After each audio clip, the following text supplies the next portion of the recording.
வணக்கம் அன்பு சகோதர சகோதரிகளே. இந்த இனிமையான மாலை பொழுதில் உங்கள் அனைவருக்கும் என் அன்பு வணக்கங்கள். நான் இன்று உங்களுடன் பகிர்ந்து கொள்ளும் விஷயம் உங்கள் வாழ்க்கையே மாற்றக்கூடிய ஒரு உன்னத நினைவூட்டல். புத்த பெருமான் ஒருமுறை சொன்னார், ஒருவன் தனக்குத்தானே விளக்காயிருக்கட்டும், தன்னையே சரணாகக் கொள்ளட்டும். உங்கள் மனம் மிகவும் இரக்க குணமுடையது, ஆனால் அந்த அப்பாவித்தனமே பல நேரங்களில் உங்களை சிக்க வைக்கிறது. பிறரை ஈர்க்க முயற்சி செய்து உங்கள் வாழ்க்கையை வீணாக்காதீர்கள். உங்களை நீங்களே மேம்படுத்திக் கொள்ளுங்கள். அதுவே உங்களுக்கு வாழ்நாள் முழுவதும் துணையாக நிற்கும். ஆபத்தை முன்கூட்டியே காண்பவனே விழிப்புணர்வு உள்ளவன். அந்த விழிப்புணர்வோடு புத்தரின் போதனைகளின் அடிப்படையில் நாம் எந்த 10 இடங்களுக்குச் செல்லக்கூடாது என்பதை பார்ப்போம். இதில் 4வது மற்றும் 10வது இடங்கள் உங்கள் வாழ்வில் மிகப்பெரிய தாக்கத்தை ஏற்படுத்தும். மரியாதை இல்லாத இடம். வாழ்க்கையில் மிகப்பெரிய செல்வம் எது? அது கௌரவம். உங்களை இகழ்ச்சியாய் பார்க்கும் இடம், உங்கள் இருப்பை மதிக்காத இடம், அங்கு நீங்கள் கால் வைப்பது உங்கள் ஆன்மாவை நீங்களே மாய்ப்பதற்கு சமம். புத்தர் கூறுகிறார், மதிப்பறியாத இடத்தில் மௌனமாக விலகிச் செல்வதே அறிஞனுக்கு அழகு. அங்கு நீங்கள் தேடப்படுகிறீர்களா அல்லது தேவைப்படுகிறீர்களா என்று பாருங்கள்.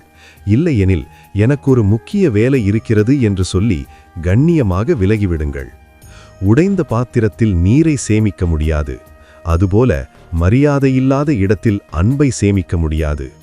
நீ தேடப்படுகிறாயா அல்லது தேவைப்படுகிறாயா? இல்லையெனில் அங்கிருந்து மௌனமாக விலகுவதே உன் சுயமரியாதை. இச்சையை, அதாவது காமத்தை விற்கும் இடம். இது இன்பத்தின் மையமல்ல, விழிப்பின்மை தங்கும் இடம். வெளியே இனிமையான அலங்காரம் இருக்கலாம், ஆனால் உள்ளே அது உங்கள் ஆன்ம சக்தியை உறிஞ்சுகிறது. புத்தர் போதித்தது போல, காமம் என்பது ஒரு தற்காலிக வெப்பம் தரும் நெருப்பு, ஆனால் அது உங்கள் நற்பண்பை சுட்டெரிக்கும். அங்கு அன்போ விசுவாசமோ இல்லை. உங்கள் உணர்ச்சிகளை கட்டுப்படுத்துவதே உண்மையான வீரம். அந்த இடத்திலிருந்து விலகி நில்லுங்கள். காமம் என்பது ஒரு தற்காலிக வெப்பம் தரும் நெருப்பு, ஆனால் அது உன் நற்பண்பை சாம்பலாக்கும். வெளியே அலங்காரமும் இசையும் இருக்கலாம், ஆனால் உள்ளே அது உன்னை உன் குணத்திலிருந்து தரம் தாழ்த்தும். உன் உணர்ச்சிகளை ஆள்வதே உண்மையான வீரம். போதைப் பொருள் புழங்கும் இடம். மதுவும் போதையும் மனதின் தெளிவை மறைக்கும் இருள். ஞானம்தான் ஒரு மனிதனின் உண்மையான செல்வம். அந்த ஞானத்தை ஒரு கோப்பை மதுவில் இழப்பவன் வெறும் உடல் மட்டுமே. மனசாட்சியை மூழ்கடிக்கும் இடத்தில் ஒரு மூச்சு கூட விஷம் என்கிறது புத்த தர்மம். நீங்கள் ஒரு பார்வையாளராக போனாலும் அந்த நச்சுச் சூழல் உங்களை மெல்ல மெல்ல இழுக்கும். விழிப்புணர்வோடு அங்கிருந்து விலகுங்கள். மனசாட்சியை ஒரு கோப்பையில் மூழ்கடிக்கும் இடத்தில் ஒரு மூச்சு கூட விஷம் போன்றது. ஒரு வினாடி போதைக்காக உன் ஞானத்தை அடகு வைக்காதே. போதை புழங்கும் இடம் ஒரு பாவ மையம். அங்கிருந்து விலகினில். உண்மையான துரோகியின் வீடு மிக முக்கியமானது. ஒருமுறை உங்கள் நம்பிக்கையை உடைத்தவன் மீண்டும் உங்களை வீழ்த்த காத்திருப்பான். அவன் பேச்சு தேன் போல இருக்கலாம், ஆனால் உள்ளம் விஷம். புத்தர் சொன்னார், நம்பிக்கையற்ற நண்பனை விட ஒரு காட்டு விலங்கு மேலானது. விலங்கு உங்கள் உடலை மட்டுமே காயப்படுத்தும், ஆனால் துரோரி உங்கள் ஆன்மாவை சிதைப்பான். துரோகம் நடந்த இடத்தில் மீண்டும் நிற்காதீர்கள். அது உங்கள் அழிவை நீங்களே அழைப்பதற்கு சமம். விஷப்பாம்பு தன் சட்டையை கழட்டினாலும் அதன் விஷத்தை மாற்றுவதில்லை. அதுபோல துரோகியின் இனிமையான பேச்சு அவனது வஞ்சகத்தை மறைக்காது. ஒருமுறை துரோகம் செய்தவன் எப்படி அழைத்தாலும் போகாதே. அவனது புன்னகையின் பின்னால் உன்னை விழுங்கும் விஷம் மறைந்திருக்கிறது. பாவத்தின் வலி, வன்முறை நடக்கும் இடம். பாதுகாப்பற்ற உயிர்களை கொல்லுவது அல்லது வதைக்கும் இடம்.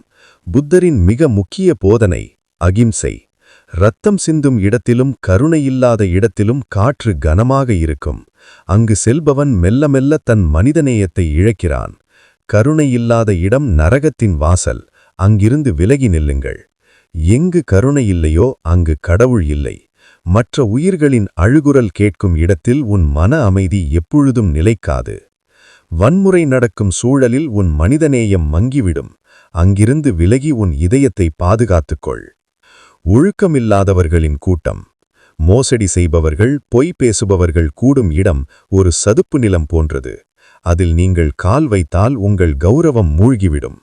தாமரை இலையில் நீர் ஒட்டாதது போல தீயவர்களின் சகவாசத்திலிருந்து விலகி நிறுங்கள். என்றார் புத்தர். இங்கிருந்துதான் துரோகத் திட்டங்கள் பிறக்கின்றன. விழிப்புடன் விலகுங்கள். கரியை தொடுபவன் கரம் கருப்பாவது போல தீயவர்களின் சகவாசம் உன் நற்பெயருக்கு கரை சேர்க்கும். இது ஒரு சதுப்பு நிலம் போன்றது. இதில் சிக்கிய நபர் தன் கௌரவத்தையே இழக்கிறான். ஒழுக்கமே உன்னை பாதுகாக்கும் கவசம். அகங்காரத்தின் கூடாரம். புகழ்ச்சியால் மட்டுமே நிறைந்த பேச்சு பணிவை அழித்துவிடும். அகங்காரம் என்பது ஒரு நெருப்பு குழம். அது தன்னையும் எரிக்கும், அருகில் இருப்பவர்களையும் எரிக்கும். சுயமரியாதை வேறு, அகங்காரம் வேறு. நான் எனும் அகங்காரம் அழிவின் வேர். அந்த போலி கூட்டத்திலிருந்து விலகி நில்லுங்கள். உயர்ந்த மலை உச்சியில் மழை நீர் தங்குவதில்லை. அதுபோல அகங்காரம் கொண்ட இதயத்தில் ஞானம் நிலைக்காது. பணிவு இல்லாத இடத்தில் அறிவு வளராது. சுயமரியாதை வேறு, அகங்காரம் வேறு. அழிவின் வேறான அகங்காரிகளிடமிருந்து விலகினில். சோம்பலும் நிச்சயமின்மையும் நிறைந்த இடம். ஓடும் நீரே சுத்தமாக இருக்கும். தேங்கிய நீர் குட்டையாகிவிடும். சோம்பல் உன் ஆன்மாவை உறங்க வைக்கும். வாழ்க்கை என்பது இயக்கம். எதற்கும் திட்டமில்லாத சோம்பேறி கூட்டத்தில் உன் லட்சியங்கள் காணாமல் போய்விடும். வாழ்க்கை என்பது இயக்கம். எதற்கும் திட்டமில்லாத, முன்னேற்றமே இல்லாத சூழல் உங்கள் ஆன்மாவை தின்னும் கிருமி. நேரத்தை வீணாற்றுவது ஒரு தற்கொலைக்கு சமம். முன்னேற்றமில்லாத இடத்தில் உங்கள் ஆன்மா உறங்கிவிடும். உங்களை முன்னேற்றும் மனிதர்களுடன் இருங்கள். குறுகிய மனப்பான்மையும் மூட நம்பிக்கையும் நிறைந்த இடம். சாதி, மதம், இனம் என பிரித்து வெறுப்பை விதைக்கும் இடம். புத்தர் போதித்தது மைத்ரி, அதாவது அனைவரிடமும் அன்பு செலுத்துதல். இதயத்தைச் சுருக்கும் குறுகிய மனப்பான்மை கொண்ட இடங்கள் உங்களை ஒரு கூண்டுக்குள் அடைத்துவிடும். பரந்த இதயம் கொண்டவர்களுடன் பழகுங்கள். சூரியன் எல்லா மலர்களுக்கும் சமமாக ஒளி தருகிறது. அதுபோல ஒரு ஞானி எல்லா உயிர்களையும் சமமாகவே பார்க்கிறான். வேதாந்தம் சொல்வது போல எல்லா ஆன்மாக்களும் ஒன்றே. பிரிவினையை தூண்டும் சூழல் உன் இதயத்தை சுருக்கிவிடும். நம்பிக்கையை திருடும் இடம் மிக முக்கியமானது. உன்னால் முடியாது, இது நடக்காது என்று எதிர்மறை எண்ணங்களை விதைக்கும் இடம். இது சில நேரம் உங்களுக்கு நெருக்கமானவர்களின் வீடாக கூட இருக்கலாம். மனிதனின் மிகப்பெரிய சக்தி தன்னம்பிக்கை. அந்த சக்தியை திருடும் எதிர்மறை மனிதர்களிடமிருந்து விலகி ஓடுங்கள். உங்களை உற்சாகப்படுத்தும், உன்னால் முடியும் என்று சொல்லும் நல் உள்ளங்களுடன் இருங்கள். உன்மீது உனக்கே நம்பிக்கை இல்லை என்றால் உலகமே உன்னை நம்பினாலும் பயனில்லை. உன் நம்பிக்கையை கொல்லும் சூழலிலிருந்து சிறகடித்து வெளியேறு. இது சில நேரம் உனக்கு நெருக்கமானவர்களின் வீடாக கூட இருக்கலாம். எதிர்மறை எண்ணங்கள் உன் வளர்ச்சியை தடுக்கும். உற்சாகம் தரும் நண்பர்களுடன் இரு. அன்பு சகோதர சகோதரிகளே, இந்த 10 இடங்களும் உங்கள் வாழ்க்கை பாதையை தீர்மானிப்பவை. புத்தர் சொன்னது போல சரியான இடத்தில் நில்லுங்கள். தவறான இடத்திலிருந்து மௌனமாக விலகுங்கள். உங்கள் மரியாதை, குணம், ஞானம் மற்றும் நம்பிக்கை இவற்றை எக்காரணத்தை கொண்டும் அடகு வைக்காதீர்கள். இந்த வீடியோ உங்கள் வாழ்க்கையில் ஒரு மாற்றத்தை ஏற்படுத்தும் என்று நான் நம்புகிறேன். உங்கள் நண்பர்களுக்கும் இதை பகிருங்கள். மீண்டும் ஒரு பயனுள்ள வீடியோவில் உங்களை சந்திக்கிறேன். அனைவருக்கும் என் அமைதியும் மைத்ரியும் உரித்தாகும்.